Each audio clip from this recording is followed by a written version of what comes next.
Selamat datang di Schneider Electric Channel. Pada episode kali ini, saya Robert ditemani oleh Pak Agus, Product Application Engineer dari PT Schneider Electric Indonesia. Selamat datang Pak Agus. Terima kasih Pak Robert. Kali ini kita akan membahas tentang bagian-bagian dari ACB atau Air Circuit Breaker yang secara umum mempunyai fungsi yang sama dengan MCB atau Miniature Circuit Breaker, yaitu sebagai pemutus sirkuit apabila terjadi gangguan beban lebih atau short circuit atau hubung pendek.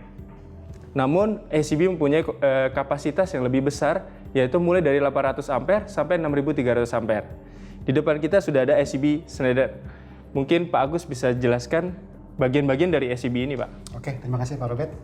Jadi ada 3 bagian utama di breaker ini, yaitu kontak di dalamnya atau kontak poinnya, lalu mekanismenya dan proteksinya. Oke. Jadi kontak poinnya itu adalah yang menghubungkan, saya putar dulu Pak, untuk memperlihatkan, yaitu yang menghubung antara 2 titik, yaitu titik atas dan titik bawah. Biasanya dipakai di sisi incoming dan satu lagi difungsikan sebagai outgoing.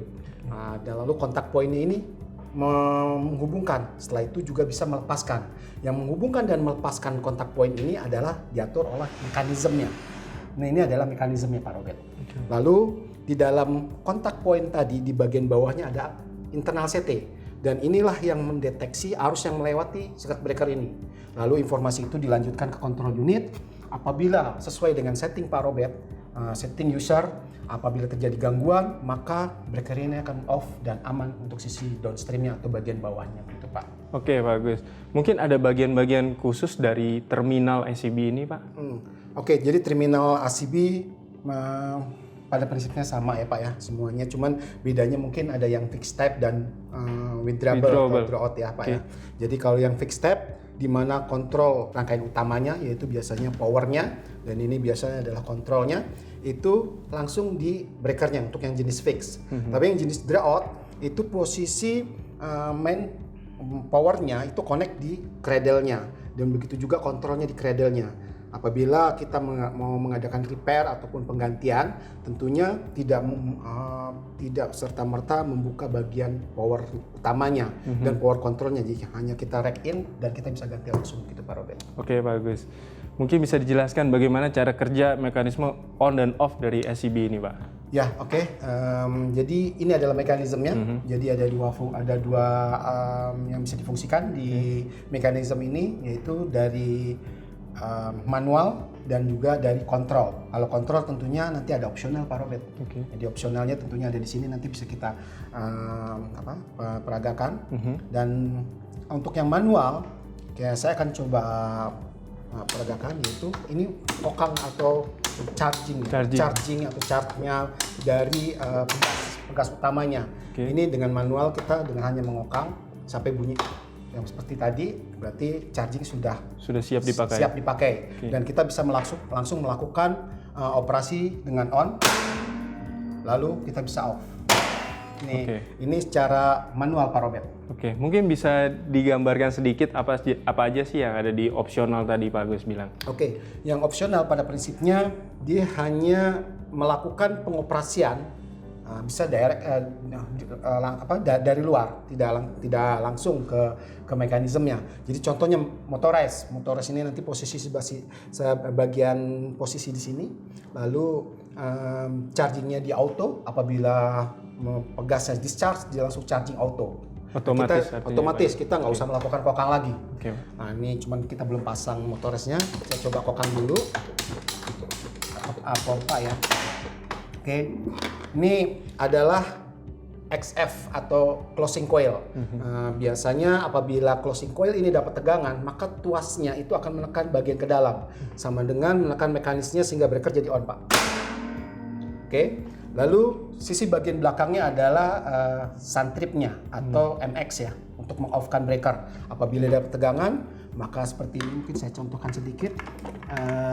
Tuasnya ini menekan ke bagian dalam, sehingga dia nekan bagian off-nya dari circuit breaker, sehingga breaker jadi off. Ya, betul. Lalu ada satu lagi yang kita kenal dengan MN atau under voltage. Jadi dia fungsinya sebenarnya nge-block breaker, atau apabila terjadi penurunan tegangan, maka MN itu tidak bekerja. Pada saat MN tidak mendapatkan suplai tegangan atau drop under voltage, maka dia menekan. Dia fungsi kerjanya kebalikan dari XF dan MX. Pada saat dia menekan mekanisme maka keblok. Tapi biasanya dipakai ini untuk interlock ya antara PLN dan genset. Oke. Jadi pada saat Untuk pengaman ya Pak. Pengaman agar tidak tabrakan ya antara sisi genset dan sisi PLN. Oke. Jadi pada saat nanti dia dapat tegangan, lalu tuasnya itu naik ke atas di kebalikannya dan kita bisa mengoperasikan. Lalu seandainya di MN sendiri kehilangan power atau drop ya, power drop ya, dia akan balik off sehingga mengaktifkan breaker. Begitu Pak Robert. Itu dari mekanisme ya Pak Robert. Oke, artinya barang-barang ini adalah aksesoris dan opsional ya Pak Betul, Agus ya. ini opsional. Artinya kita tidak mendapat saat membeli ACB ini ya Pak. Enggak. Jadi pada saat kita memerlukannya, opsional ini tersedia oleh Schneider. Oke Pak. Oke Pak, bagaimana bagian trip unit ini Pak? Oke, seperti yang saya jelaskan di awal bahwa trip unit ini sensornya dari CT internal di dalam circuit breaker. Lalu dari control unit ini sesuai dengan setting, maka dia menginstruksikan breaker menjadi off karena bahaya Pak. Di downstreamnya apabila terjadi gangguan tapi tidak di off. Risiko kehancuran di downstream dan itu tidak menjadi kehandalan di sebuah produk apabila gagal trip. Mungkin saya jelaskan sedikit tentang bagaimana sebenarnya micrologic ini atau control unit ini memfungsikan, meng-off-kan breaker. Kita coba untuk meng-on-kan breaker sebentar. Saya on-kan. Di sini ada satu bar, namanya kita kenal dengan tripping bar. Lalu tripping bar ini tadi sudah saya contohkan di MX dan di Suntrip, di MX atau Suntrip dan di MN atau under voltage. Apabila dia tersentuh maka menjadi off breakernya. Nah di tripping bar ini juga berlanjut di sisi micrologicnya. Jadi apabila sesuai micrologicnya dia bilang instruksi harus off, maka dia mengerjakan bagian mitopnya. Lalu mitopnya akan mekanis di sini Pak, sehingga breaker jadi off, aman lah downstream Bapak. Yang terakhir Pak Robert, ada mekanis di tripping bar ini adalah memfungsikan juga sebagai off-nya.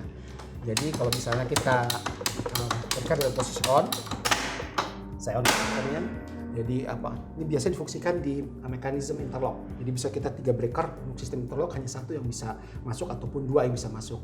Ataupun sistem bergantian. Nah ini dipakai sebagai safety-nya agar pada saat breaker yang satu masuk, maka dia ngeblok breaker yang ini. Si breaker ini harus off. Jadi biasa di sana on dulu. Setelah di sana on, kalau seandainya ini tersentuh ke bawah, tripping bar-nya ini kesentuh ke bawah, kita tidak bisa melakukan on circuit breaker.